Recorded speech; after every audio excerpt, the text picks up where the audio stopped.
Viralnya video pedagang Pantai Panjang Bengkulu yang meminta sewa pondok Rp200.000 memicu reaksi cepat Wali Kota Dedi Wahyudi.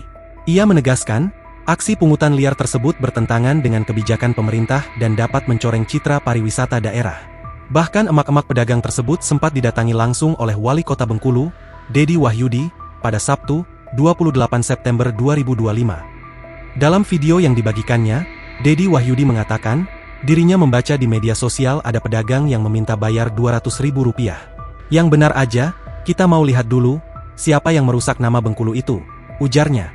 Dedi Wahyudi lantas langsung menemui emak-emak pedagang di Pantai Panjang yang viral tersebut dan mengungkapkan, bahwa apa yang dilakukan ibu tersebut telah merusak nama kota Bengkulu. Pernyataan tersebut langsung dibantah oleh pedagang tersebut. Merusak nama kota itu, yang mana dirusak itu Pak? Kata ibu tersebut. Mendapati jawaban itu, Dedi Wahyudi mengatakan, hal itu karena ibu tersebut meminta uang sewa. Menurut Dedi, hanya karena kelakuan satu orang pedagang seperti itu dapat berdampak negatif pada pariwisata Bengkulu. Orang jadi jera ke Bengkulu, lanjutnya.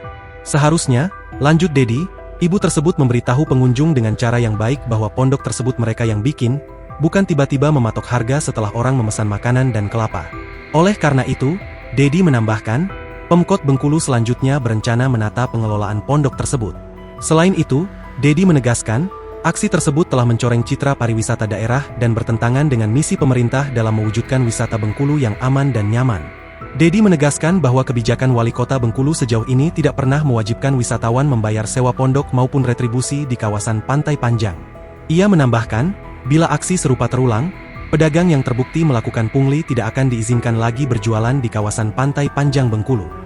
Ia berharap, dengan langkah cepat tersebut, wisata Pantai Panjang Bengkulu tetap menjadi destinasi andalan yang menghadirkan suasana aman, nyaman, dan bebas pungli bagi wisatawan lokal maupun mancanegara. Download Tribun X sekarang, menghadirkan lokal menjadi Indonesia.